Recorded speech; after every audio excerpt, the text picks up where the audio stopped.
আল্লাহ বলছে জিবরাইল, এ তো আমার পেয়ারা নবী নূর নবী মুহাম্মাদের কথা শুনেছ। মুহাম্মাদের উম্মতের কত বড় দরজা দিয়েছে তুমি জানো না? জোরে একবার বলবেন। বাবা, আমার নবীর ইজ্জত তাহলে কে দিয়েছেন? বনি ইসরাইল কম, বনি ইসরাইলের কম একজন মানুষ 100 বছর হায়াত পেয়েছিলেন নবী মুসা আলাইহিস সালামের জামানাতে। হঠাৎ করে ইন্তেকাল হয়ে গেল, কিন্তু এই 100 বছরের মধ্যে ওই মানুষটি আল্লাহকে আল্লাহ বলে মানেনি, নবী মুসাকে নবী বলে মানেনি। মানুষটা যখন মারা গেছে, সকলে মিলে একটা গর্ত করে মানুষটাকে পুঁতে দিয়েছেন। আল্লাহ নবী মুসাকে দেখে বলছেন, মুসা একটা কাজ করো, ওই গর্ত থেকে ওই বান্দাকে উঠাও, সুন্দর করে গোসল দিয়ে কাফন পরিধান করিয়ে দাফন করে দাও। নবী মুসা বলছেন, আল্লাহ, ওই বান্দা তো তোমাকে আল্লাহ বলে মানেনি, আমাকে নবী বলে মানেনি। আল্লাহ বলছে, মুসা আমি যেটা বলি সেটা করো। ওই বান্দাকে যখন ওঠানো হলো গর্ত থেকে, ওই বান্দার চেহারা থেকে জান্নাতি সুগন্ধি বার হচ্ছে। জোরে বলুন না সুবহানাল্লাহ। মুসা আলাইহিস সালাম গর্ত থেকে উঠিয়ে সুন্দর করে গোসল দিয়ে কাফন পরিধান করিয়ে দাফন করে দিলেন। আমার আল্লাহ মুসাকে ডেকে বলছেন, মুসা শোনো, এই নবী মুসা তুমি শোনো, ওই বান্দা আমাকে আল্লাহ বলে ডাকে নাই, তোমাকে নবী বলে মানে নাই, আমি জানি। ওই বান্দা একদিন গভীর রাতে তৌরাত কিতাব পড়ছিল, যে তৌরাত কিতাবের মধ্যে আমার পেয়ারা নবী নূর নবী মুহাম্মদুর রাসূলুল্লাহ সাল্লাল্লাহু আলাইহি সাল্লামের নামখানা লিখে দিয়েছে। আমি যদি আমার নূর নবীকে না বানাতাম, আমি আল্লাহ কিছুই বানাতাম না। ও নবী মুসা, ওই বান্দা ওই মুহাম্মদ নামের উপরে চুম্মা দিয়ে দুপোটা চোখের পানি ফেলেছিল। আমি আল্লাহ এত খুশি হয়ে রাজি হয়ে গেছিলাম, ওই বান্দার 100 বছরের জীবনের গুনাহ মাফ করে, ওই বান্দার কবরের আযাব থেকে নাজাত দিয়ে, ওই বান্দাকে আমি আল্লাহ জান্নাতি বানিয়ে দিয়েছি।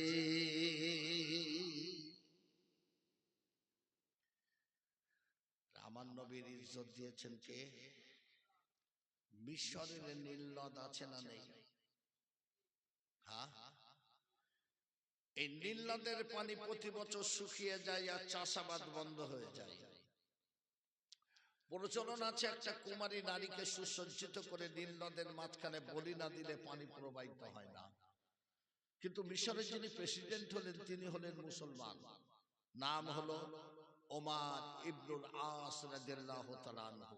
তিনি বললেন, আল্লাহ আল্লাহ রসুল বলেন একটা নিরীহ নারীকে হত্যা করার কথা, এটা আমার পক্ষে সম্ভব নয়।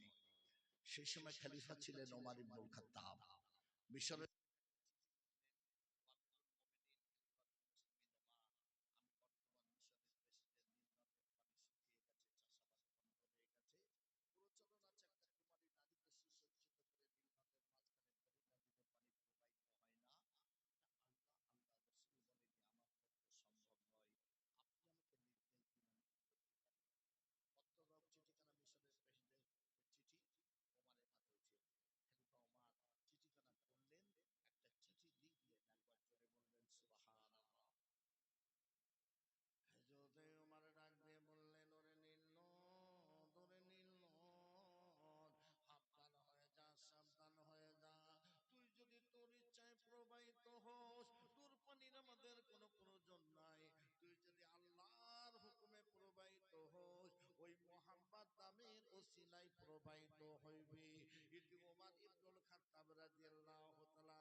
মুহাম্মদ নামের ওসিলায় নীল নদের মাঝখানে দাফন করে দিলে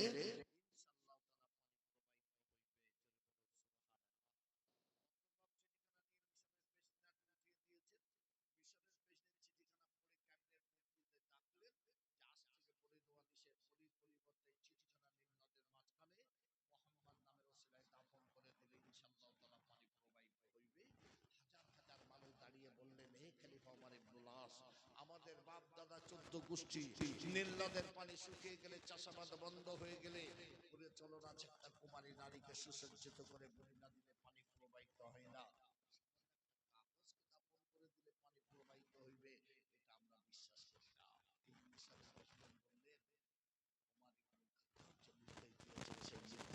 চিঠিখানা আমি দাফন করে দেবো, জোরে বলুন সুবহানাল্লাহ। মিশরের প্রেসিডেন্ট চিঠিখানা নিয়ে টুক টুক টুক টুক করে নীল নদের মাঝখানে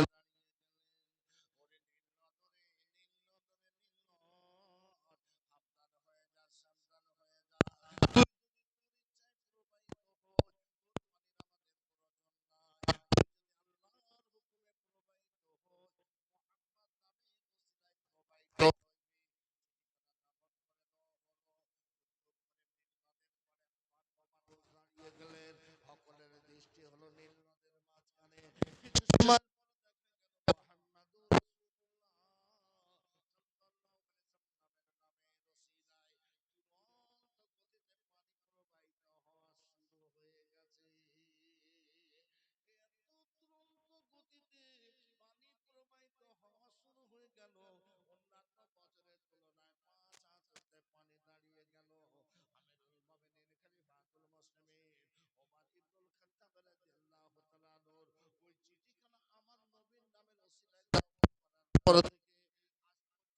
কোনো দিনের জন্য নীল নদের পানি শুকায় না। এই জিবরাইল, কত বছর ইবাদত করেছো? আল্লাহ, আমি 1000 বছর ইবাদত করেছি। আমার আল্লাহ বলে, জিবরাইল, তোমার 1000 বছরের ইবাদত আমি আল্লাহ এক পাল্লায় রেখে দেব। আমার পেয়ারা নবী, নূর নবী মুহাম্মদুর রাসূলুল্লাহ সাল্লাল্লাহু আলাইহি সাল্লামের উম্মতের জন্য আমি আল্লাহ বছরে একটা রাত দিয়েছি, যে রাতটার নাম হলো লাইলাতুল কদরের রাত। ওই একটা রাতের ইবাদত অপর পাল্লায় রেখে দেব। তোমার 1000 বছরের ইবাদতের পাল্লাটা হালকা হয়ে যাবে, আমার মুহাম্মাদের উম্মতের একটা রাতের ইবাদতের পাল্লাটি ভারী হয়ে যাবে। সেই নবীকে ভালোবাসো।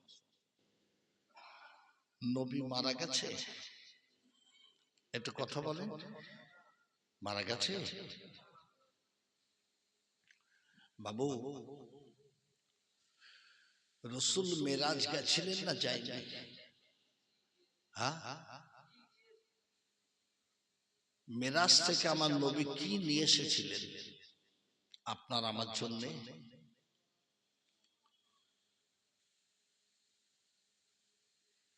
আল্লাহ পাক আপনাকে আমাকে ভালোবেসে নবীকে উপহার দিয়েছিলেন উম্মতে মুহাম্মাদের জন্য 50 ওয়াক্ত নামাজ। জোরে বলুন সুবহানাল্লাহ। সুবহানাল্লাযী ইয়াসরা বিয়াদিহি লাইলাম মিনাল মাসজিদিল হারাম ইলাল মাসজিদিল আকসা। মসজিদুল হারাম থেকে মসজিদুল আকসা, জেরুজালেমের বাইতুল মুকাদ্দাস থেকে রাসূলুল্লাহ আমার আল্লাহর দরবারে চলে গেলেন। সব পরিদর্শন করে যখন আল্লাহর দিদার লাভ করে চলে আসছেন, আল্লাহ পাক আমার নবীকে উম্মতে মুহাম্মাদের জন্য তোফা হিসাবে 50 ওয়াক্ত নামাজ দিয়েছিলেন। সেই 50 ওয়াক্ত নামাজ দিয়ে যখন ফিরছিলেন, নবী মুসা বলেছিলেন, হে নবী মুহাম্মদ, উম্মতের জন্য আল্লাহ কি দিলেন? 50 ওয়াক্ত নামাজ। বলেছিলেন পারবে না, তুমি করুন। আল্লাহ নবী আবার গেলেন, আল্লাহ 10 ওয়াক্ত কমি করে দিলেন। মুসা নবী আবার ডেকে বললেন, কত ওয়াক্ত কমি করেছেন? 10 ওয়াক্ত। পারবে না, কমি করুন। আল্লাহ আরো 10 ওয়াক্ত কমি করে দিলেন। মুসা নবী বললেন পারবে না, আবার চলে যান। আমার নবী যখন তৃতীয়বার চলে গেলেন, আল্লাহ পাক মাত্র 5 ওয়াক্ত নামাজ করে দিলেন। জোরে বলুন সুবহানাল্লাহ। আর আল্লাহ পাক সাথে সাথে আমার নবীকে বলে দিলেন, নবী গো, আপনার উম্মতেরা দিনে যারা 5 ওয়াক্ত নামাজ আদায় করবে, আমি আল্লাহ ওই 50 ওয়াক্ত নামাজের নেকি তাদের আমল নামায় লিপিবদ্ধ করে দেব। জোরে বলুন সুবহানাল্লাহ। আমার বক্তব্য হলো, শ্রেষ্ঠ ইবাদতের নাম হলো নামাজ। আমার রাসূল পাক সাল্লাল্লাহু আলাইহি সাল্লাম যখন জমিন থেকে বিদায় নেবেন, আমার রাসূলের জবানের শেষ বাণীটা কি ছিল? কি ছিল? আমি আপনাদের বোঝানোর জন্য কটা কথা বলছি, শোনেন। বিসমিল্লাহির রহমানির রহিম। ওয়া মিন দাব্বাতিন ফিল আরদি ইল্লা আলাল্লাহি রিজকুহা। আল্লাহ বলছে, তামাম জমিনে তামাম জীবের রিজক আমি আল্লাহ দিই। খেতে দেওয়ার মালিককে একটু বলেন, কথা বলেন না কেন? হ্যাঁ, আল্লাহ। যদি খেতে দেওয়ার মালিক আল্লাহই হয়, আজকের মুসলমানরা ধনী হতে চাইছে না, চাইছে না। এরা life insurance, fixed deposit, LIC, মহিলা সমিতি বন্ধন করে সুদ গ্রহণ করে ধনী হতে চাইছো না, চাইছো না? একটু কথা বলো। হ্যাঁ, আজ রাসূল পাক সাল্লাল্লাহু আলাইহি সাল্লাম মসজিদে নববীতে জুমআর নামাজ আদায় করছেন। কোন নামাজ? জুমআ। আপনারা জুমআ পড়েন? পড়েন? প্রথমে খুতবা পড়েন না প্রথমে নামাজ পড়েন?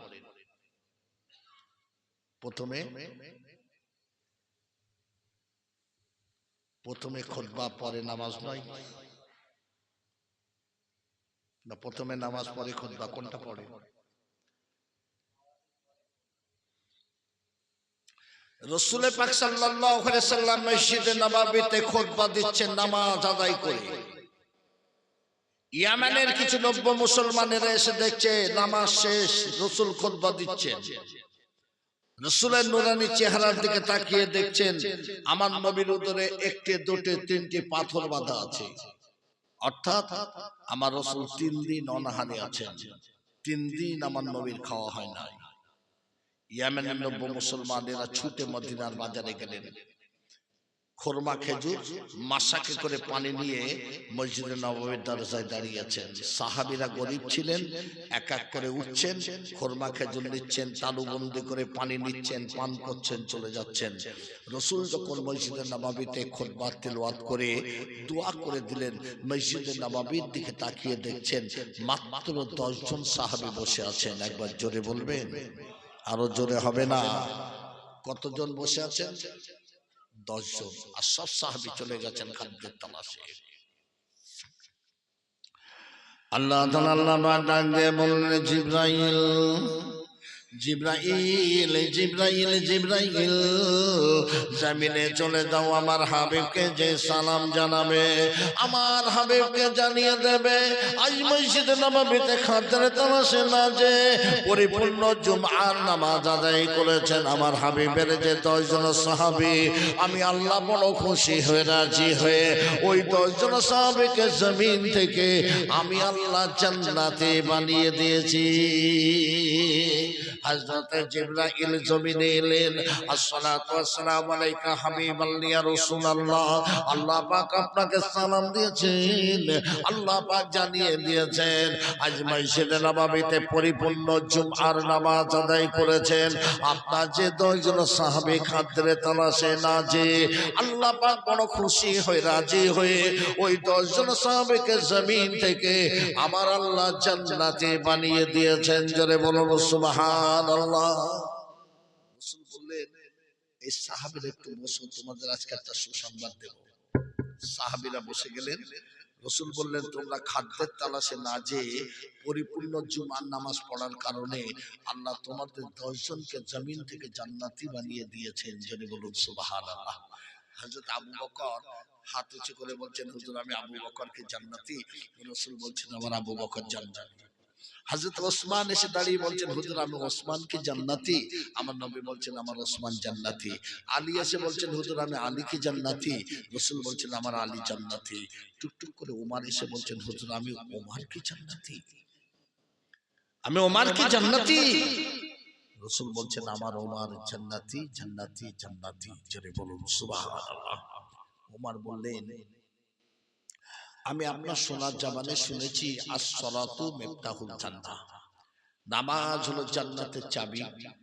আজকে আপনি আমাকে বললেন ওমর তুমি জান্নাতি, জান্নাতি, জান্নাতি। তাহলে ওমর যখন জান্নাত পেয়ে গেছে, ওমর কোনোদিন আর নামাজ পড়বে না।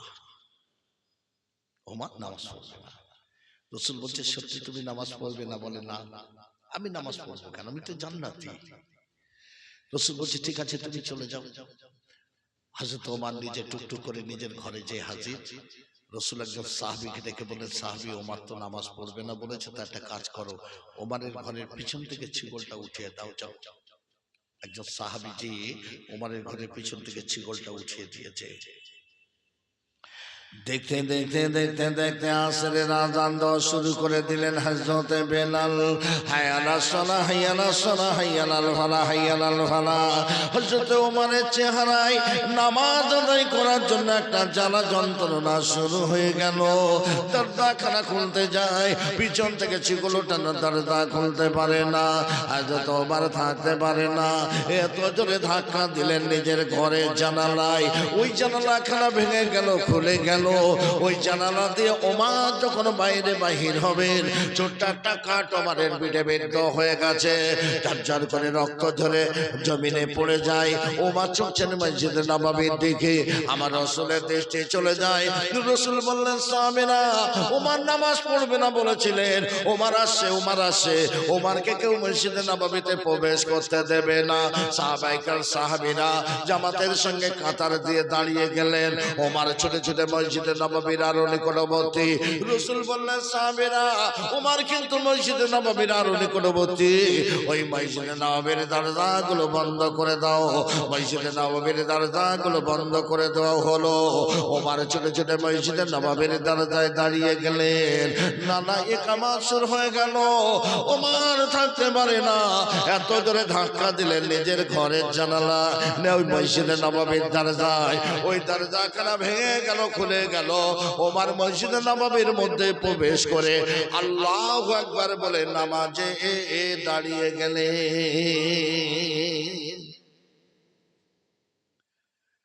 রাসূলুল্লাহ ইমামতি করলেন।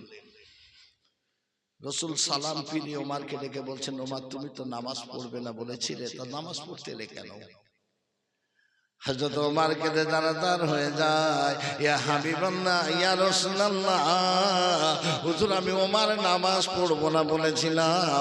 ওই বেলাল যখন আযান দিয়ে দিলেন, আযানের ধ্বনি আমার কর্ণে যেই না পৌঁছে গেল, নামাজ আদায় করার জন্য আমার চেহারায় জ্বালা যন্ত্রণা শুরু হয়ে গেল। আমি আমার ঘরের দরজাটা খুলতে যাই, পিছন থেকে চিগলোটানো দরজা খুলতে পারে না। হুজুর, আমার ঘরের জানালা এত জোরে ধাক্কা দিলাম, ওই জানালাখানা ভেঙে গেল, খুলে গেল। আমি যখন জানালা দিয়ে বাইরে বাহির হব, ছোট্ট একটা কাঠ আমার পিঠে বিদ্ধ হয়ে গেল, ঝরঝর করে রক্ত জোরে আল্লাহ জমিনে পড়ে যায়। হুজুর, আমি ওমর যখন মসজিদে নববীর নিকটবর্তী, আপনার দৃষ্টি চলে যায়। আপনি সাহাবীদের বললেন, সাহাবীরা, ওমর আসছে, ওমর আসছে। ওমরকে মসজিদে নববীতে প্রবেশ করতে দেবে না। হুজুর, আমাকে দেখে মসজিদে নববীর সাহাবীরা কাতার দিয়ে জামাতের সঙ্গে দাঁড়িয়ে গেলেন। হুজুর, আপনি পুনরায় বললেন, সাহাবীরা, ওমর কিন্তু মসজিদে নববীর আরো নিকটবর্তী, ওমরকে মসজিদে নববীতে প্রবেশ করতে দেবে না। মসজিদে নববীর দরজাগুলো বন্ধ করে দাও। আমাকে দেখে মসজিদে নববীর দরজাগুলো বন্ধ করা হলো। আমি ওমর মসজিদে নববীর দরজায় দাঁড়িয়ে গেলাম। ইকামত শুরু হয়ে গেল। হাইয়া আলাস সালাহ, হাইয়া আলাস সালাহ, হাইয়া আলাল ফালাহ, হাইয়া আলাল ফালাহ। আমি ওমর থাকতে পারি না, এত জোরে ধাক্কা দিলাম মসজিদে নববীর দরজায়, ওই দরজাখানা ভেঙে গেল, খুলে গেল। আমি ওমর মসজিদে নববীর মধ্যে প্রবেশ করি আল্লাহু আকবার বলে যেই না নামাজে দাঁড়িয়ে গেলাম, সঙ্গে সঙ্গে আমার তামাম চেহারার জ্বালা যন্ত্রণা নিবারণ হয়ে গেল। ওমরের পিঠে ছোট্ট কাঠ বিদ্ধ হয়ে আছে। সাহাবীরা টানছেন, কাঠটাকে টান দিয়ে বার করবে। ওমর বলছে, আমার বড় কষ্ট হচ্ছে, লাগছে, আমার কাঠ বার করো না। রাসূল বললেন, সাহাবীরা, একটা কাজ করো। ওমর যখন মাগরিবের নামাজে দাঁড়াবেন, ওমরের পিছনে যে সাহাবী দাঁড়াবে কাতারে, ওমর যখন আল্লাহু আকবার বলে নিয়াত করে দাঁড়িয়ে যাবে, কাঠটাকে টান দেবে। সাহাবীরা সেটাই করলেন। ওমর নামাজেরত কাঠটাকে টান দিলেন, কাঠটা বেরিয়ে গেল। ওমর বুঝতে পারলেন না। যদি বলুন একবার সুবহানাল্লাহ। এটা হলো নামাজ। এই নামাজটা কায়েম করুন। একটা ওয়াক্তের পরিবর্তে 2,88,00,000 বছর আল্লাহ জাহান্নামে দেবে। আজ আমি আপনাদের বোঝানোর জন্য বলে যাই, আমার রাসূল পাক সাল্লাল্লাহু আলাইহি সাল্লাম মসজিদে নববীর একটা মেম্বারে কদম রেখে বললেন আমিন, আর একটা মেম্বারে কদম রেখে বললেন আমিন, আর একটা মেম্বারে কদম রেখে বললেন আমিন। সাহাবীরা বললেন, ইয়া হাবিবাল্লাহ, ইয়া রাসূলুল্লাহ, হুজুর, আপনি 3 বার কেন আমিন আমিন আমিন বললেন? রাসূল বললেন, সাহাবীরা শোনো, আমি রাসূলুল্লাহ যখন প্রথম কদম রেখেছি, জিবরাইল আমাকে সালাম দিয়ে বললেন, ইয়া হাবিবাল্লাহ ইয়া রাসূলুল্লাহ, হুজুর আল্লাহ পাক আপনাকে সালাম দিয়েছেন, আর আল্লাহ পাক জানিয়ে দিয়েছেন আপনার উম্মতেরা জীবনে রমজান মাস পেল, অথচ রমজান মাসের ইবাদত বন্দেগী করে তাদের জীবনের গুনাহগুলো মাফ করে নিতে পারলো না। আল্লাহ বলেছে তারা ধ্বংস হয়ে যাক। আমি রাসূলুল্লাহ বলেছি আমিন। বাবু, রোজা রাখতে হবে না? হবে না? একটু কথা বলেন না। আপনারা রোজা রাখেন? হ্যাঁ, কটা রাখেন? এক মাস। বিসমিল্লাহির রহমানির রহিম। ইয়া আইয়ুহাল্লাযীনা আমানু কুতিবা আলাইকুমুস সিয়াম কামা কুতিবা আলাল লাযীনা মিন ক্বাবলিকুম লাআল্লাকুম তাত্তাকুন। আল্লাহ বলছে, ইমানদারগণেরা, আমি আল্লাহ তোদের উপরে রোজাকে ফরজ করেছি যেমন অন্যান্য নবীর উম্মতের উপরে রোজাকে ফরজ করেছিলাম। আপনারা এক মাস রোজা রাখেন, একটা রোজা সমান কটা রোজার নেকি জানা আছে আপনাদের? জানেন? জানা নেই? শুনেন, একটা রোজা সমান 10টা রোজার নেকি। একবার সুবহানাল্লাহ বলবেন? তাহলে 30-10 কত হচ্ছে? হ্যাঁ, 300। আর রমজান মাসের পর কোন মাস? সোয়াল মাস। এ মাসে কটা রোজা? 6টি। 6টি সমান 60টা রোজার নেকি আছে। 30 + 6 36টা রোজা যারা রাখবে, আল্লাহ পাক তাদের আমল নামায় গোটা একটা বছর রোজার নেকি লিখে দেন। জোরে হবে? বছরে 5 দিন রোজা রাখা হারাম। 2টি ঈদ, কুরবানি ঈদের পরে 3 দিন রোজা রাখা হারাম। 360 + 5 365 দিন একটি বছর। আল্লাহর নবী ইদ্রিস আলাইহিস সালামের নাম শুনেছেন আপনারা?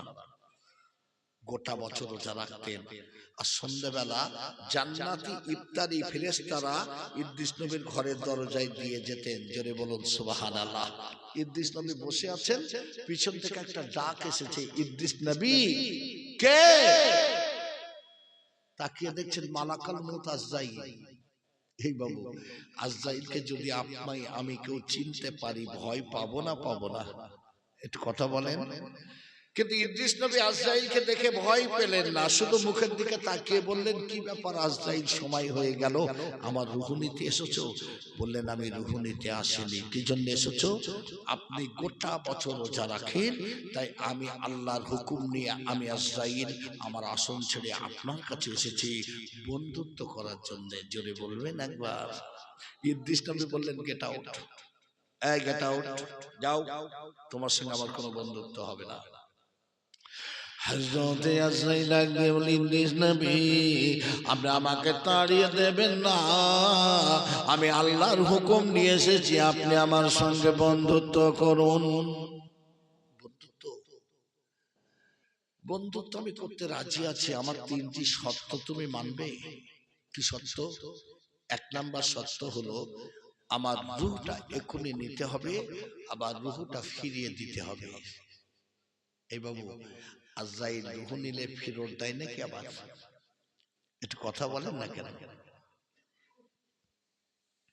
আজরাইল ডাক দিয়ে বললেন, ইদ্রিস নবী আমি কারো রূহ নিতে পারবো না আল্লাহর হুকুমে। আমার আল্লাহ বলেন, ওরে আজরাইল, তুমি যখন আমার নবী আমার বন্ধুর সঙ্গে বন্ধুত্ব করতে চাও, আমি আল্লাহ তোমাকে হুকুম দিয়ে দিলাম, আমার নবী আমার বন্ধু রূহটা নিতে পারো।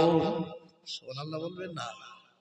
ইদ্রিস নবী শুয়ে গেছে, রূহটা নিয়ে নিয়েছে।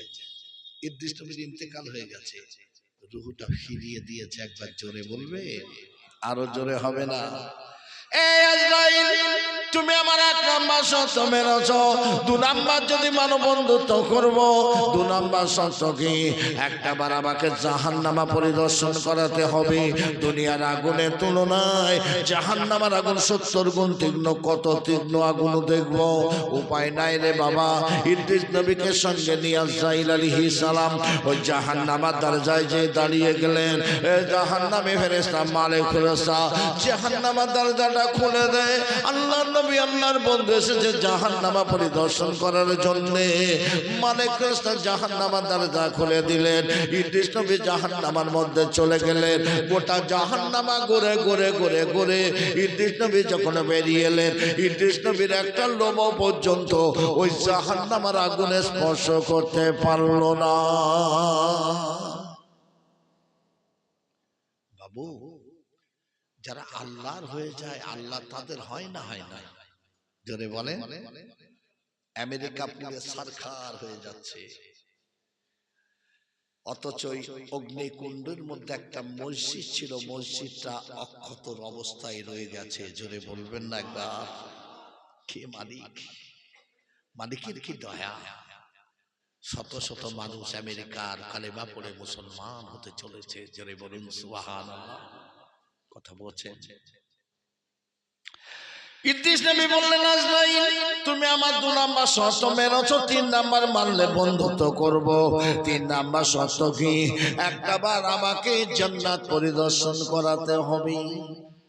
জান্নাত কত সুন্দর আমি দেখব, জান্নাত আমাকে একটু দেখাতে হবে। উপায় নাই রে বাবা। ইদ্রিস নবীকে সঙ্গে নিয়ে আজরাইল আলাইহিস সালাম ওই জান্নাতের দরজায় দাঁড়িয়ে গেলেন। এই জান্নাতি ফেরেশতারে দোয়ান, জান্নাতের দরজাটা খুলে দে। আল্লাহর নবী আল্লাহর বন্ধু এসেছে জান্নাত পরিদর্শন